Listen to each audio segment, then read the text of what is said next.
NCERT class 9 science हमारा chapter number 2 है is matter around us pure और हम लोग क्लास नंबर 6 देखते हैं। क्वेश्चन है which of the following will show Tyndall effect. इनमें से कौन टिंडल इफेक्ट शो करेगा। एनसीईआरटी एक्सरसाइजेस का क्वेश्चन है, एक बार आप इसको ट्राई करिए। तो यहाँ पर मिल्क एक कॉलॉइड है और कॉलॉइड जो होते हैं वो टिंडल इफेक्ट शो करते हैं। तो आप लैंग्वेज में इसको लिख दीजिएगा। आंसर आपका बी हो जाएगा, तो आप यहाँ बी भी लिख दीजिएगा। Classify the following into elements, compounds and mixture. तो A B C D E F G, तो ए से जी तक पिछले क्वेश्चन हमने कर लिया था, यहाँ मैंने एच से लिया है। एनसीईआरटी एक्सरसाइजेस का क्वेश्चन है एलिमेंट्स, कंपाउंड्स या मिक्सचर। इसको एक बार आप सॉल्व करिए। तो यहाँ पर हम लोग देखते हैं कंपाउंड्स। कंपाउंड्स इसमें कौन कौन से हो गए। कार्बन डाइऑक्साइड हो गया, मीथेन हो गया, CH4 और CO2।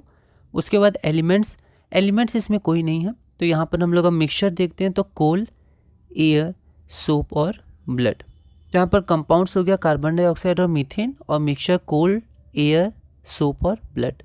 अगला क्वेश्चन हम लोग देखते हैं, question number 9, explain the following given examples. तो ए और बी हमने पहले कर लिया था। हम लोग सी और डी देखते हैं, कॉलॉइड और सस्पेंशन। एक्सप्लेन करना है, एग्जाम्पल देना है। एनसीईआरटी एक्सरसाइजेस एक बार आप इसको ट्राई करिए।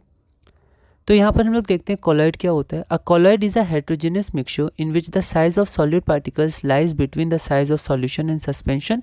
आप दूसरी भी डेफिनेशन लिख सकते हैं। तो जो कॉलॉइड होते हैं उनके जो पार्टिकल्स होते हैं वो सॉल्यूशन से तो बड़े होते हैं, लेकिन वो सस्पेंशन से वो छोटे होते हैं। ठीक है, तो थोड़ा ध्यान रखिएगा, कन्फ्यूजन हो सकता है कि जो सॉल्यूशन है उनके पार्टिकल्स सबसे छोटे होते हैं, और जो कॉलॉइड है उनके पार्टिकल्स सॉल्यूशन से तो बड़े होते हैं लेकिन सस्पेंशन से छोटे होते हैं। एग्जाम्पल के लिए मिल्क, फॉग, ब्लड। सस्पेंशन हम लोग देखते हैं। सस्पेंशन क्या होता है। Suspensions are heterogeneous mixtures in which solids are dispersed in liquids. तो सॉलिड क्या होते हैं, डिस्पोज्ड होते हैं लिक्विड्स में। एग्जाम्पल के लिए चॉक इन वाटर या मडी वाटर। अगला क्वेश्चन है which of the following are chemical changes. Growth of a plant, rusting of iron, mixing of iron filings and sand, है ना, इसे फाइलिंग्स आप पढ़िएगा। Cooking of food, digestion of food, freezing of water, burning of a candle. NCERT exercises है। वैसे ये topic हम लोग आगे भी देखेंगे, पर एक बार मैंने ये क्वेश्चन यहाँ ले लिया है, इसको हम लोग आगे भी स्टडी करेंगे। केमिकल चेंज और फिजिकल चेंज क्या होता है, एक बार आप इसको ट्राई करिए। तो यहाँ पर केमिकल चेंजेस क्या होते हैं। ग्रोथ ऑफ प्लांट होता है, ये इरिवर्सिबल होते हैं। रस्टिंग ऑफ आयरन होता है, cooking of food, digestion of food, burning of a candle. अगला क्वेश्चन है a mixture of sulphur and carbon disulphide is. तो सल्फर और कार्बन डाइसल्फाइड इनका मिक्सचर कैसा है। 4 ऑप्शन है। एनसीईआरटी एग्जाम्पलर एक बार आप ट्राई करिए। तो इन सब के फिजिकल स्टेट जानने बहुत इंपॉर्टेंट है कि नॉर्मल टेम्परेचर और प्रेशर पे, STP या NTP पे, जो हमारे पास नॉर्मल टेम्परेचर होता है, प्रेशर होता है, उस पर इनकी फिजिकल स्टेट क्या है, सॉलिड है, लिक्विड है या गैस है। ठीक है, क्योंकि प्रैक्टिकल केमिस्ट्री में 11th 12th में बहुत इंपॉर्टेंट है। तो यहाँ पर हम लोग पहले सल्फर को देखते हैं। जो हमारा सल्फर होता है इसके येलो क्रिस्टल्स होते हैं नॉर्मल टेम्परेचर और प्रेशर पे, और कार्बन डाइसल्फाइड कलरलेस लिक्विड होता है। जब प्योर होता है तो कलरलेस लिक्विड होता है। तो हमारे पास कलरलेस लिक्विड है और येलो क्रिस्टल्स हैं। तो इनका जो हमारे पास बनेगा, जो भी मिक्सचर बनेगा हमारा, वो क्या होगा, वो हमारा टिंडल इफेक्ट शो करेगा और हेट्रोजेनियस मिक्सचर होगा। ठीक है, तो टिंडल इफेक्ट शो कर रहा है, ये कॉलॉइड का फॉर्मेशन करते हैं। तो mixture of sulphur and carbon disulphide is heterogeneous and shows Tyndall effect, जो हमारा ऑप्शन नंबर ए हो जाएगा। तो यहाँ आप ए लिख दीजिएगा। अगला क्वेश्चन है tincture of iodine has antiseptic properties, this solution is made by dissolving. तो टिंक्चर ऑफ आयोडीन में एंटीसेप्टिक प्रॉपर्टीज होती हैं, और ये किससे बना होता है। ठीक है, iodine in potassium iodide, iodine in vaseline, iodine in water या iodine in alcohol. NCERT exemplar का क्वेश्चन है, एक बार आप इसको ट्राई करिए।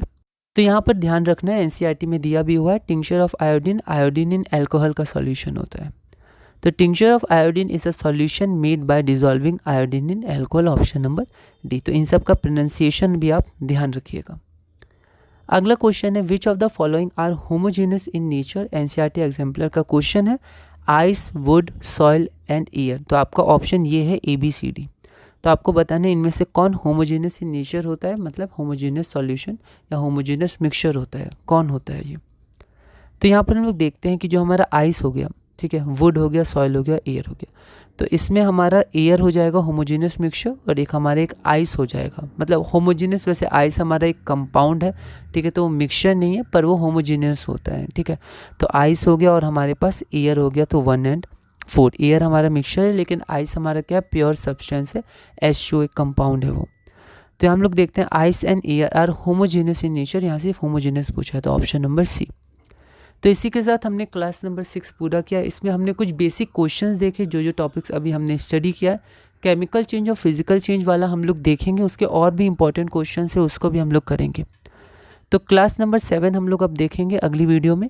इसमें ये हमारे पास क्वेश्चन है, smoke and fog are both aerosols. हमने देखा था डिस्पर्सिंग मीडियम और डिस्पर्सिंग मीडियम और डिस्पर्स फेज के स्टेट्स के अनुसार डिफरेंट टाइप्स होते हैं कलर्स के।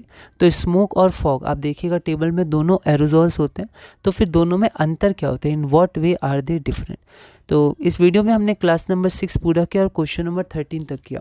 अगली वीडियो में हम लोग क्लास नंबर 7 और क्वेश्चन नंबर 14 से कंटिन्यू करेंगे और धीरे धीरे NCERT science class 9 chapter 2 is matter around us pure में आगे बढ़ेंगे।